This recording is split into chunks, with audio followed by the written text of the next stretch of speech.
All right, folks. Welcome to Coffee with Tim Black. This show is brought to you by justinformed.com and TTL Media.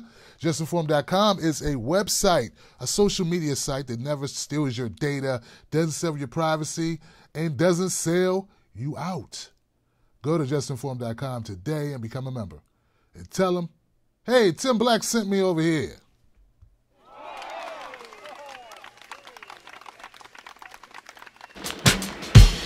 Coffee with Tim Black.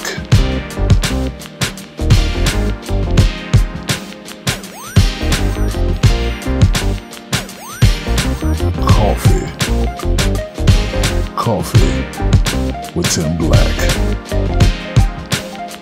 That's right.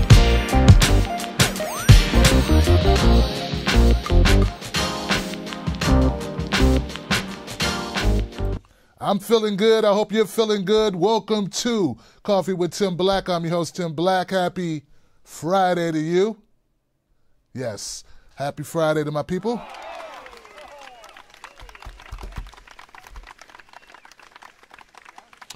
All right, this Friday we want to close out the week strong. That's why I'm rocking the Tim Black Wolfpack t-shirt. That's right. Available in all colors and sizes for the ladies and the gents. You go get one now. Go to timblacktv.com. You'll find a link there. Probably got a link somewhere on YouTube. You can see that too. And become a member of the Wolfpack. You can growl at the neoliberals and the slippery Republicans and stuff in your independent t-shirt. So look, guys, check this out. Okay, so we got a couple of stories we want to rock out today and get the word out on. One is an update on the Dallas police shooting of Botham Jean. That's one thing we have to do an update on. The other would be, you guys know Joe Walsh, big-time police defender. We had some words on Twitter. I think I'll share that with you so you can have a little laugh on your Friday. The other story we have is Paul Manafort pleads guilty, throwing himself on the mercy of the court, so to speak. So we're going to get to those stories, but I think we need to start off with New York, the Big Apple. Actually, it's crab apples today because of what happened in New York. Of course, I'm talking about the race, the governor's race, Andrew Cuomo, Cynthia Nixon. Here we go.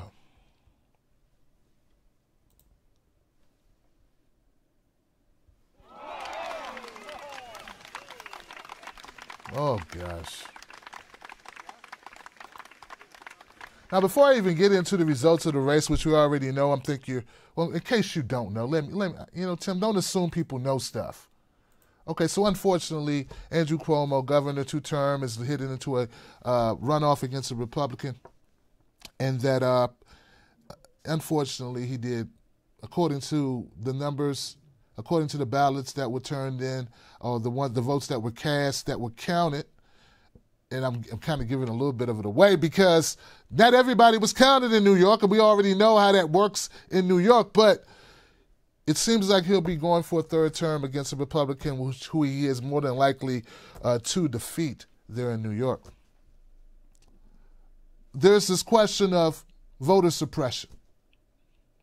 And actually, it's not a question because it's a reality. Here goes an article here I'd like to share with you from the Daily Dot, but you can find this pretty much anywhere else. Voters in New York encounter problems it pose in Democratic primary. Oh, get her out of here. Why is she on my... Get her off my page, man. All right. Rebecca Traister, guess who wasn't on the rolls this morning at the polling place I voted for 4 years? Me, meaning Rebecca Traister. So several New York voters reported Thursday that they were not on the voter rolls at their voting locations during today's Democratic primary. Yeah.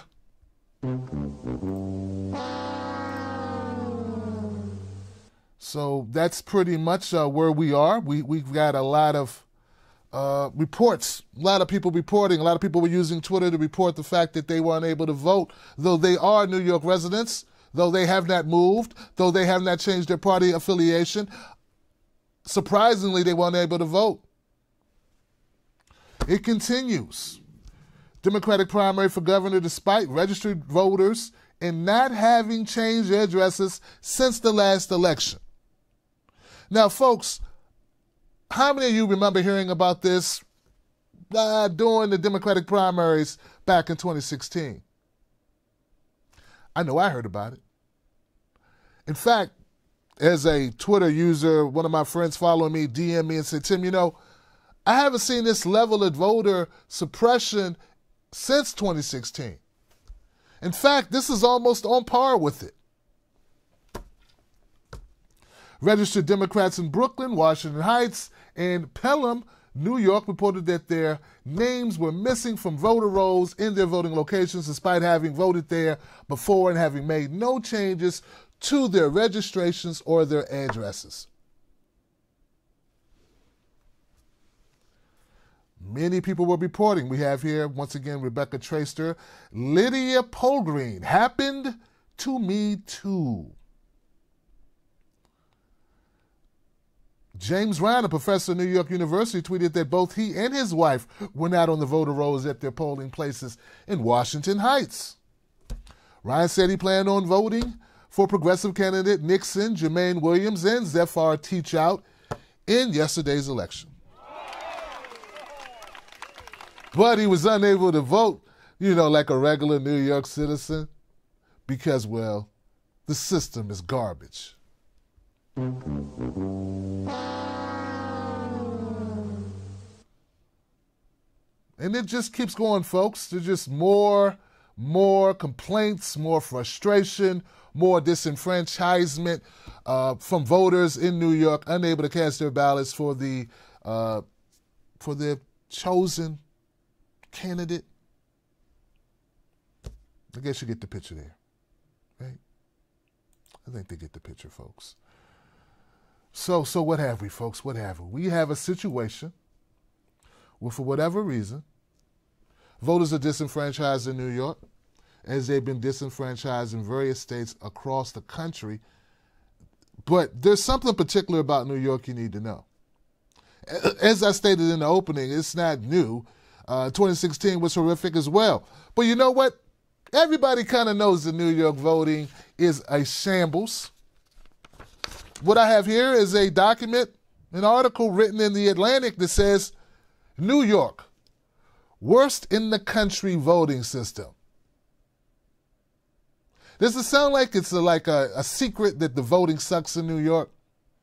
I mean, it's plain as day. New York's worst in the country voting system. And you say, Tim, why is it so horrible? What is it? Well, the short answer for that is they want it that way. Yeah, look, guys, I'm not one of those people that believe that there's something wrong with the ability to fix things. See, when things are not fixed, not repaired, not set straight, that are allowed to remain askew, that's because that's the way it's intended to be.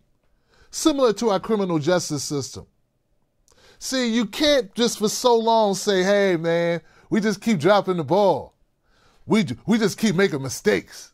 We're just so incompetent. Accidents happen.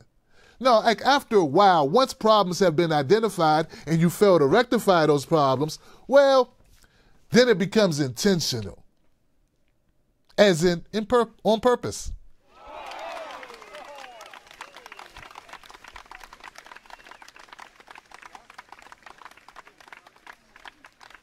So, you might ask, hey, Tim Black, count the ways, Tim Black, of the things that are wrong in New York voting that make it so horrific.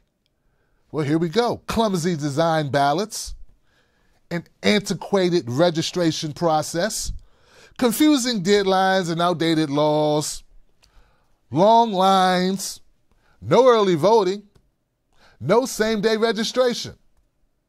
That enough?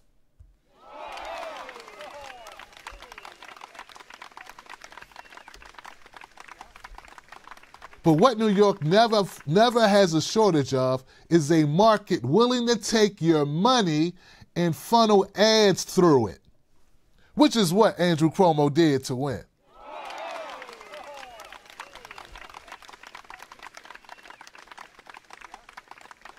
Voter suppression always supports the incumbent. Always. It supports the status quo. See, people that are energized are typically energized by the challenger, not the incumbent. So whenever you have a voting block or a voting location or a voting state, you ever have a campaign, an election day, and you say the voting is really hard. People are really complaining about not being able to vote. Always know that is a telltale sign that the incumbent will be victorious. Because why? Because energy comes typically from insurgents, comes from the outside of the political system, and those are the challengers who are challenging status quo.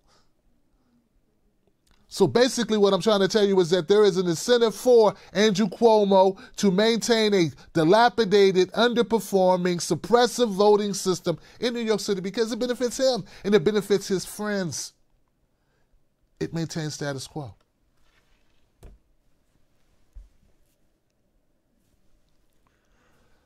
So, look, this, like I said, this is not a new issue. New Yorkers are pretty much aware of how horrible their voting is in New York. And that's a downer. It's more than a downer, it's a travesty. They're still in our democracy and they're doing it right in our face. It's one thing for you to steal out my bank account. It's another thing for you to steal out my bank account, email me that you did it, then show up to send me a thank you letter in person. That's sort of like what they do with this vote depression or vote suppression. That was funny. Vote depression. Well, as bad as that is, guys, and believe me, it's bad as hell. I don't want you to have the opinion that Cynthia Nixon running in that race against Andrew Cuomo, challenging the status quo, was all for naught. It was for something. Well, see, there are a couple of things that were accomplished in her race. One is she spoke truth to power when she was able to challenge Andrew Cuomo live on a debate stage and expose vulnerabilities that can be exploited in later elections. It also infused, invigorated, and energized progressive candidates and people who are thinking about running for office with, hey, maybe this thing is like we can make a go at it. Maybe we can challenge the status quo, which is always good in a democracy, a healthy democracy, not a dying democracy. And some would argue our democracy is dead and stinking and buried 6 feet deep. But to stay positive, there are a couple things about the Cynthia Nixon challenging of Andrew Cuomo that I want you to be aware of. One of the things that Cynthia Nixon did accomplish is, she put Andrew Cuomo on the defensive. It's always good to put the status quo relics, these establishment animals, on the defensive to have to defend the indefensible, such as Andrew Cuomo had to move from his antiquated stance on marijuana. Yeah, he was one of those people going, oh, the wacky weed, it's a gateway drug and it leads to heroin addiction. Yeah, one of those guys. Now he's kind of moved on that. Now he's loudly supporting legalization. Something that I don't think would have happened without Cynthia Nixon putting him on the hot seat and the defensive.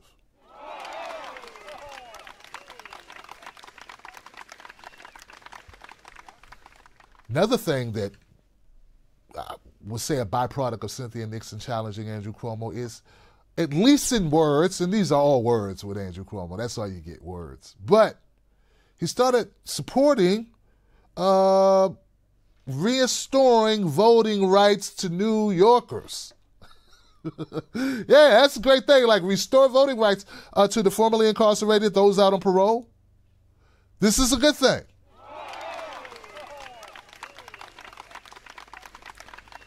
Another thing about Andrew Cuomo a lot of people don't know is that he was never vocal about Trump or Trump policies. Him and Trump probably go back 30 years. They're buddies.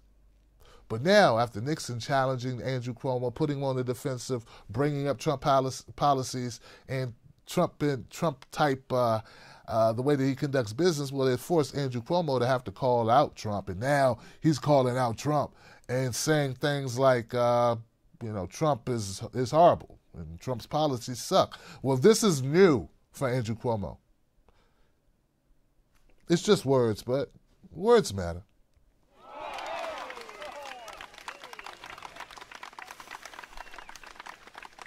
Now, there are going to be some of you who say, Tim Blackman, these things are not tangible. What good are they? And what proof do you have that any of this really impacted Andrew Cuomo? Well, the guy just tried to open a bridge to try to show, hey, I'm doing stuff. And I know, look, I feel very strongly, I can't know, I'm not inside of Andrew Cuomo's head, but he did that, in my opinion, only to thwart criticism that he wasn't doing enough for New York. One way I know that he rushed that process is that they had to shut down the bridge he tried to open because it was unsafe for human beings.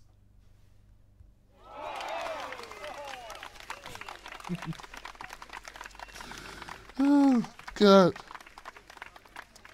One of the most beautiful parts of Cynthia Nixon's campaign in calling out Andrew Cuomo is she called him out about the subway system, right?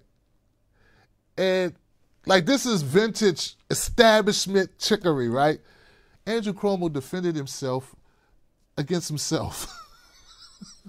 What I mean is, Cynthia Nixon called out how the subway system is antiquated, needs to be updated. Once you repair it, it'll benefit New Yorkers. New Yorkers need this infrastructure. It'll create more jobs. It'll make traveling, commuting much better. Anybody who's been to New York, no, parking sucks. It is definitely, if there is a place that desires or needs better railways, it would be New York. And this guy was passing the buck on the MTA.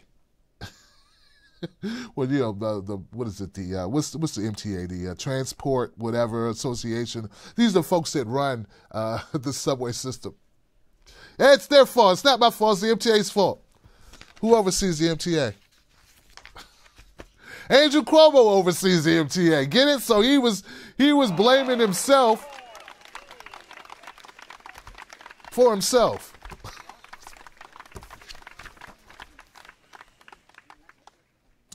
One of the other byproducts of Cynthia Nixon's campaign against the dinosaur dino,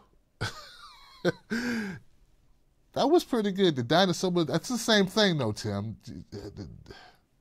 Dinosaur dino, that's just, anyway. It was the fact that some of the lawmakers underneath Andrew Cuomo, see, you can't be Andrew Cuomo, basically sell out the progressive. There's a lot of progressive, thinking-minded people in New York who want change, who want, minimum wage increases. They want health care. They want these things. They want to get out of the failed drug laws and drug war, and they want to move forward. They want to do so much for New York, right? They want to improve their infrastructure. But one of the ways that you stay in power if you're Andrew Cuomo is that you have a state legislature that basically kisses your butt, and you play, quid pro quo, and you're buddies and you work together. Well, due to the insurgence of Cynthia Nixon and others who ran, Stafford Teachout, Jermaine Williams, some of those lawmakers won't be coming back. Yeah, some of Andrew Cuomo's cronies didn't succeed last night, so that's a good thing.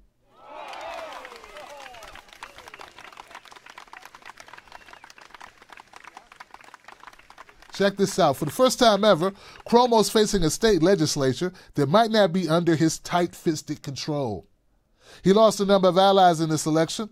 Of the 8 lawmakers formerly involved in the Independent Democratic Conference, the IDC, a group of breakaway Democrats that allied themselves with Republicans more than their own party, often to secure some sort of benefit for Cuomo, 6 have been replaced by insurgents who ran on explicitly anti-IDC platforms. See, that's one of the reasons why people are saying this election was pretty suspect. If the state legislatures, 6 of them were replaced, who are status quo, who are in Andrew Cuomo's back pocket, the supporters of Andrew Cuomo, his every whim, they're there to jump. He says jump, they say how high and how long should I suspend myself in the air. Like, that's what happens. If those people were voted out and voters chose candidates who directly challenged their, institutionalism, their old school, old guard ways, why wouldn't voters vote out Andrew Cuomo? They basically work for him.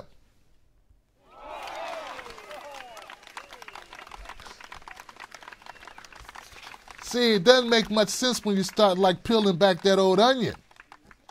So they want out the leeches, they want out the little tadpoles, but they don't want to get rid of the big frog? She's the queen. She's laying all the eggs, man. Gotta get rid of her. Frogs don't lay eggs, though, do they? They have real birth. They have tadpoles, right? I don't remember. It's been a long time since I've been in the creek. But the progressive movement is a loosely joined thing, right? And there are candidates who are running. They challenge the status quo. You may not agree with all their policies, and they may even have questionable backgrounds, but some of them, like Cynthia Nixon, they get out there, speak truth to power, they put people on their heels, and no, the outcome that we got is not the outcome that we would have liked to have, but I will take a Cynthia Nixon bucking the system, running as hard as she did. Folks, she was outspent 20-1. If we really want to reform our politics, we got to get money out of politics. Cynthia Nixon, 95% of her donations, I'm not mistaken, the number's really high. It's like 90 to 95, maybe 98% of her donations were small money donations. She didn't take any corporate money. Okay? Andrew Cuomo, on the other hand, less than 1% of his donations were from individuals and small contributions. In fact, there's this guy. Who's this guy? A Queens resident named Chris. And I won't put his last name out there because I don't want to do that to him. It says here, he will be forever remembered in history for the 69 small donations he made to Cuomo as the filing deadline approached. So that was just so that Cuomo would have about 1% of small donations. Get it? So it's like, oh man, we look horrible. We look bad. This is going to be bad. They're going to write about this. Hey, dude, make some donations to us, small donations. Well, how many do you need me to make? 68, 69. Do it real quick. So that when the numbers come out, we at least have 1% of small donations, man. That's kind of what I think happened. This is what I imagine happened. All right.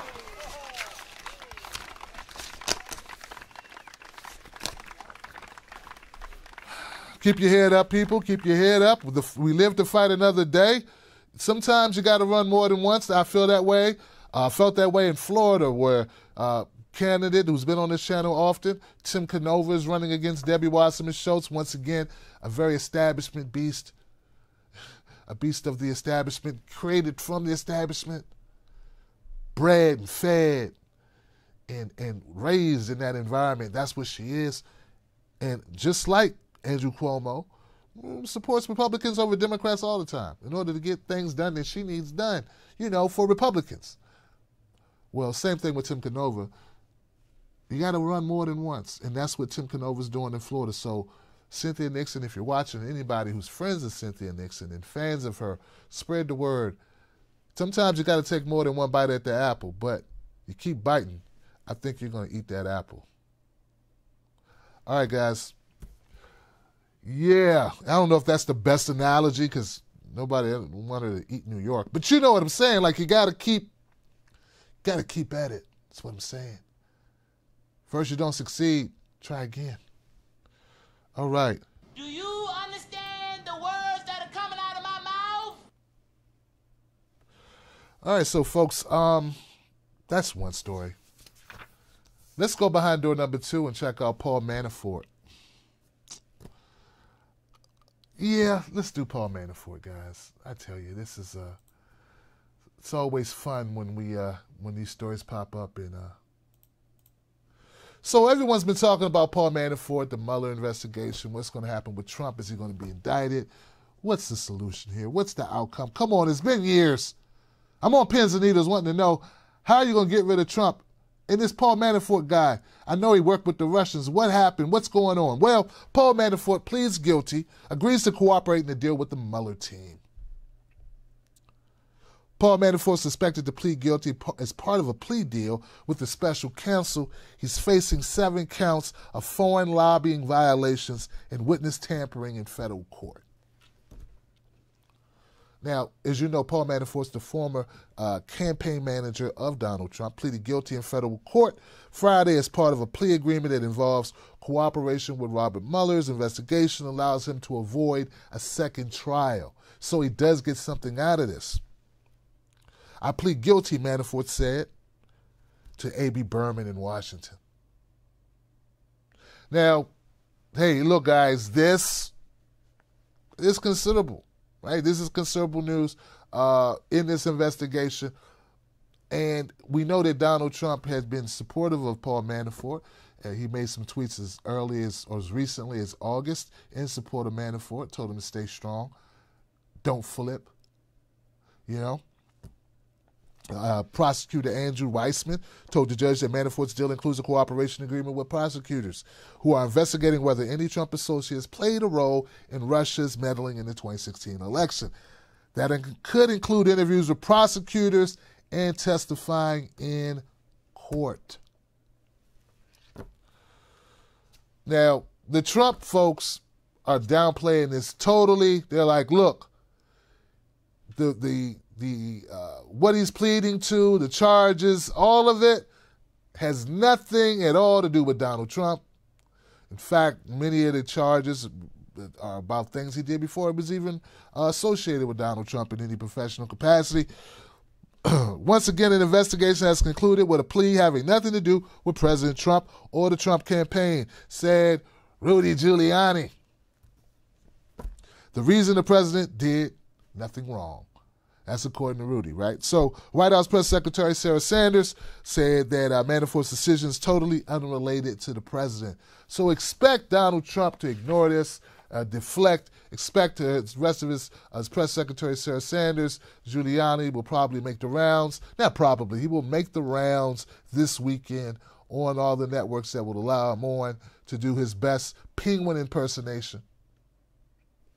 And he will say that Donald Trump has nothing to do with this and this had nothing to do with Donald Trump. That's what's going to happen. And, yeah, there we go.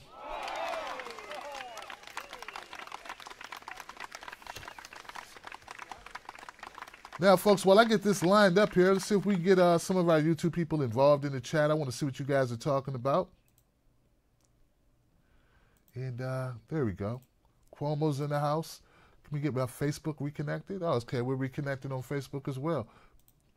Manafort is an old-time mobster that, believe it or not, he worked for Hillary Clinton. He worked for Hillary Clinton before he ever worked for Trump. That's Mama Alaska. Okay, Mama Alaska says.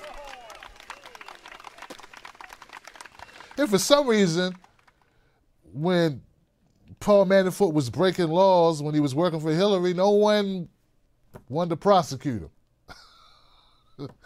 Boy, I tell you, being a friend of Trump, working with Trump is dangerous. You can get away with stuff. You know, I don't think Manafort, if he's a crook, I don't think he became a crook just because he met Donald Trump. If that's, he just pleaded to some stuff. But, hey, man, that's not the way they were reported over there in the corporate media. It's been an acceptable rumor as the fact that Trump's been a money laundering for the Russian mob and anyone else with enough cash and compliments. That's not treason, it's capitalism, says Stephen Carl.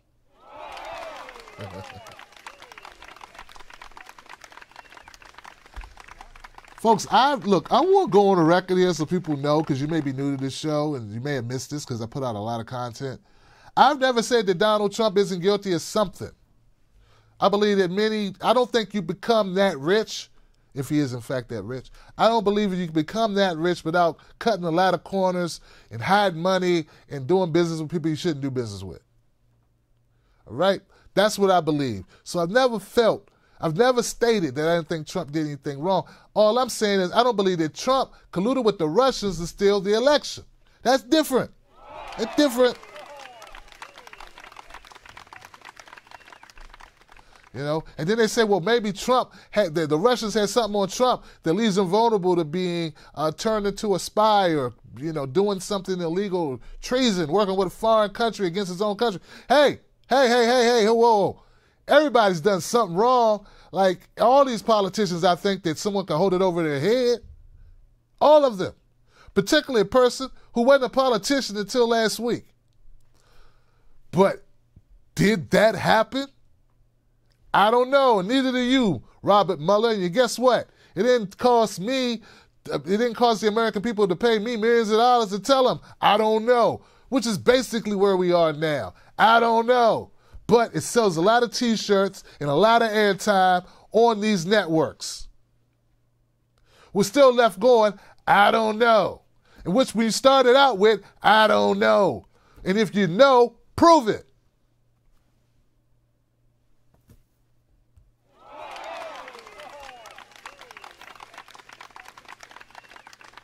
Sure Chris says that Florence has arrived.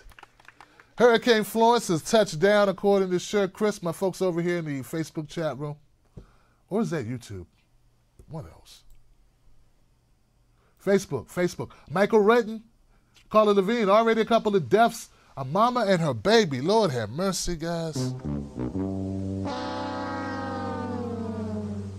right. It should go without saying, folks. If you live anywhere near where the storm is hitting and touching down, you need to not watch this. You need to go seek shelter and get out of the area if at all possible. Let's not be tough women and tough men. Let's be here tomorrow. All right? All right. Now, unfortunately, guys, due to the fact that we have a criminal justice system that is full of crap, I am forced to cover this story yet again. But as promised, I will be giving you updates on this story because it's such a tragedy and it exposes so many levels of corruption and bias in law enforcement and how cases are handled. Botham Jean, 26-year-old man, shot down in his own house by an off-duty police officer of the Dallas Police Department. We all know the investigation is underway. It's been turned over to the Texas Rangers. The officer in question, Amber Geiger, who admitted to the shooting and called in the shooting and said she was in the apartment, that she had shot a man. Well, she was arrested and then released on a bail. I think it was $300,000 bail or something. Well, there's been some details about this that require an update. One of those being, and you're not going to be prepared for this because I know you won't be expecting it. They're trying to find dirt on the victim. Yeah, you know, they're going right to that. Gotta find a way to make the death of Botham Jean's fault. Yeah, it's gotta be his fault, somehow.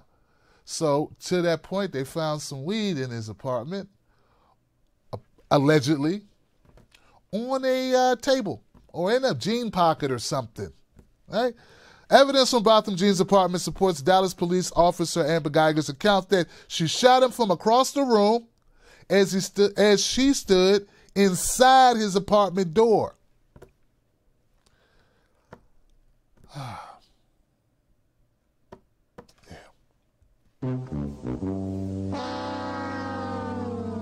Court records obtained Thursday show Dallas police also found, among other things, 2 spent cartridge casings and 10.4 grams of marijuana in the apartment. The law enforcement official said the marijuana was on the kitchen counter.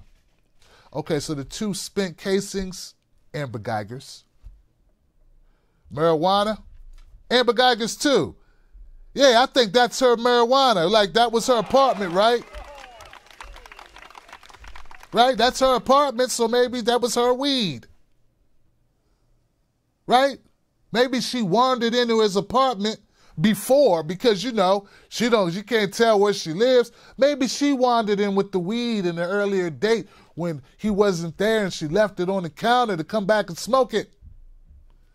Look, guys, hey, if you want to believe that an officer of the goddamn law doesn't know her apartment from your apartment, from another person's apartment on a separate floor, just happened to get there, was able to work a 14-hour shift, get off shift, walk to the right squad car, get in the squad car, put the key in the squad car ignition, turn the ignition, accelerate, back up out of the space, drive the car, not hit anybody, navigate all the way home, park the car safely, not hit anyone, not hurt herself, get out the car, walk into the apartment building with no problem. But for some reason, once she walked into her building, all of a sudden she lost all functionality.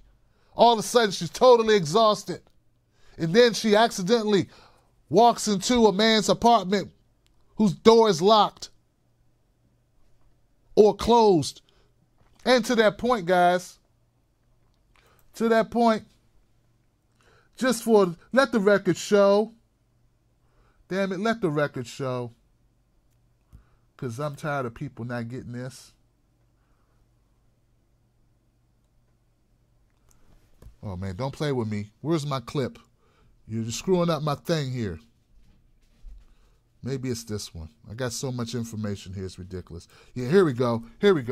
To that point, guys, get this out of here. Let's rock with this. This is my key. This is my fob. I turn it. I open. Let me see if my door stays ajar. Nope. Lies. One more time, because I was in the way. This is my key. This is my fob. I turn it. I open. Let me see if my door stays ajar. Nope. Lies. There it is. There it is, folks. There it is.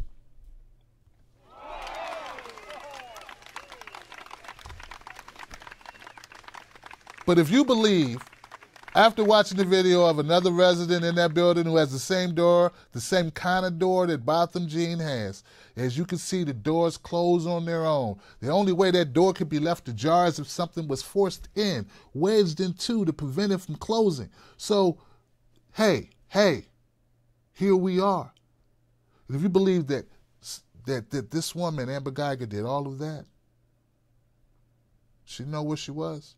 Well, hell, you might as well. I don't see why you would discount me for saying that maybe she went in that apartment before and put the weed in that apartment, left that weed there. Because, hey, it's just an honest mistake, right?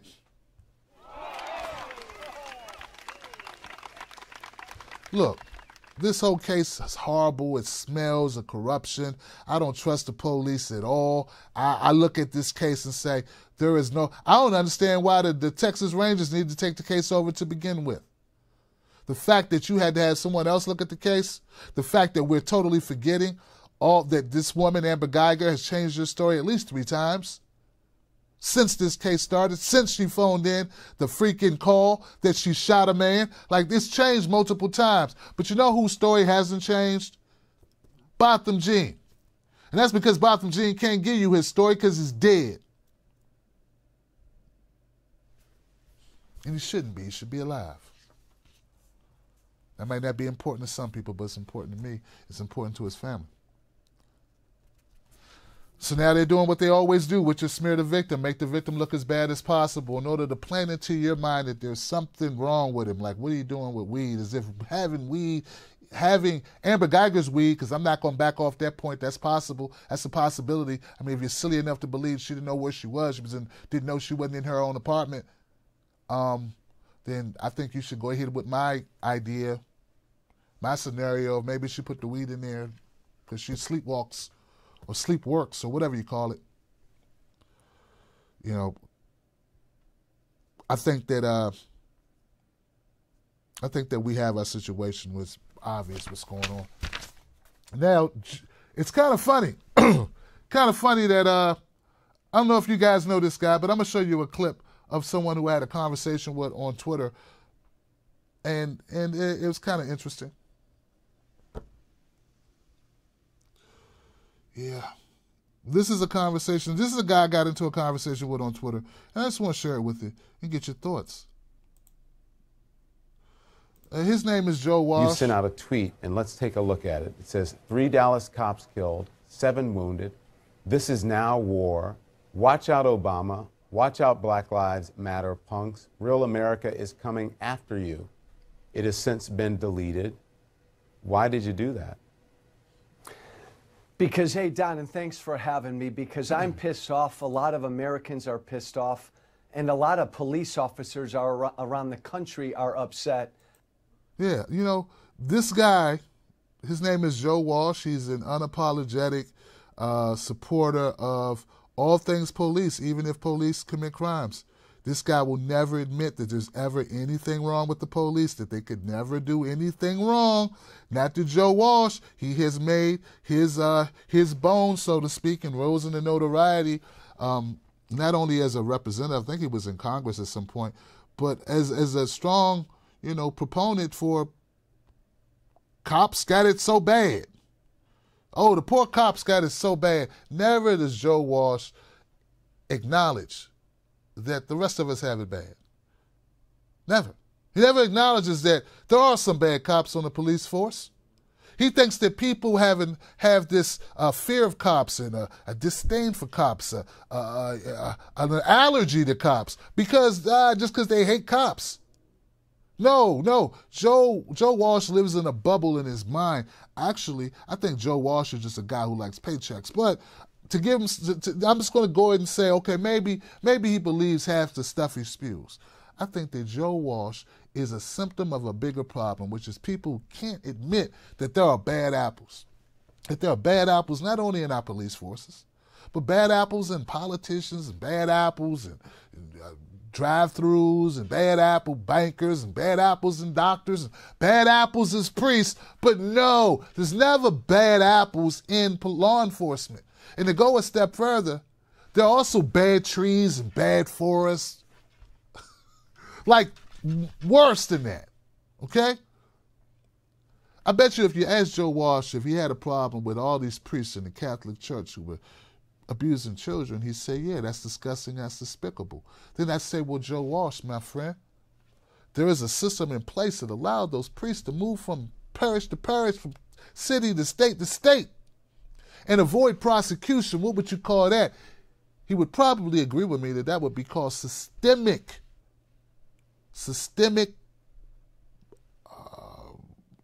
enabling.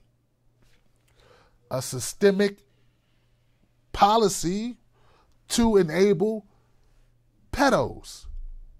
And he would say that was wrong. Well, I would say, Joe, if you're watching, Joe, which I can imagine you do from time to time, what do you call law enforcement agencies that turn a blind eye to law officers or police officers who commit crimes as police officers? When you think about a system that allows these officers to go unpunished, to allow them to leave jobs, not even be fired from jobs, but leave jobs and go transfer to other police departments? What would you call that? And I'm sure Joe would come up with something that he pulled out of his butt to make an excuse for it, because Joe is not about saving lives. He's about propping up his friends in blue. And that is part of the problem, Joe. You don't want real solutions. You just want to cry about how dangerous a job policemen have. Joe Walsh, there are some police officers who do a great job. There are some who do a horrific job. That some have guns. There are certain jobs you can't have and be horrible at. Air traffic controllers, pilots, doctors, cops would be one of those. And don't talk to me about the depression level of police officers. They're not even in the top 10. And don't talk about the most dangerous job next to being in the military. Police officers don't even scratch the top 10 in that either. So Joe Walsh, you can take your gaslighting, you're straw manning, and you're ignorant somewhere else.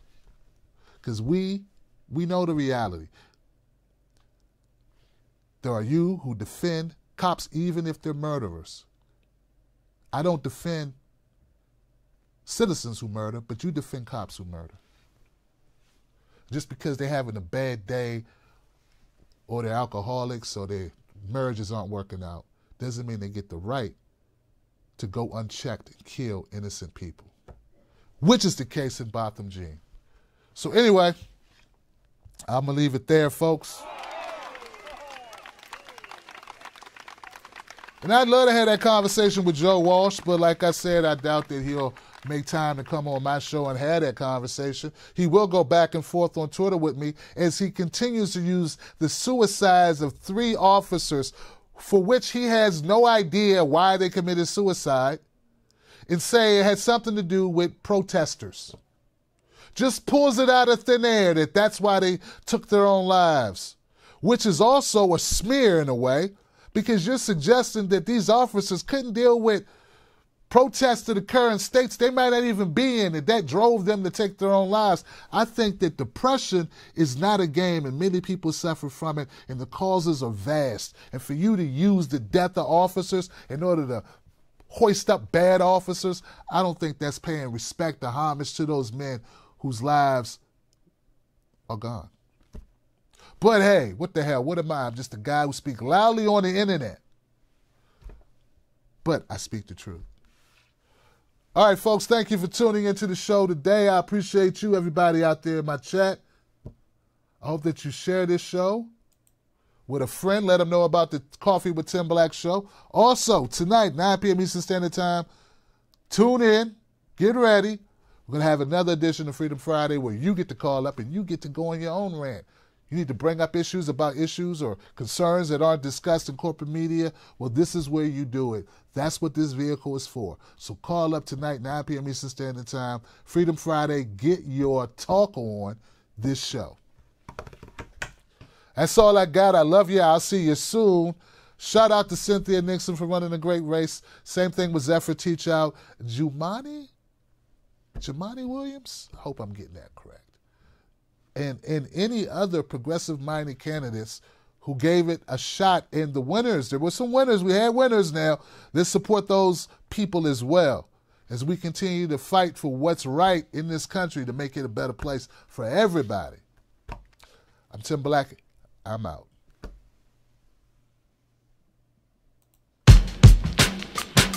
Coffee with Tim Black.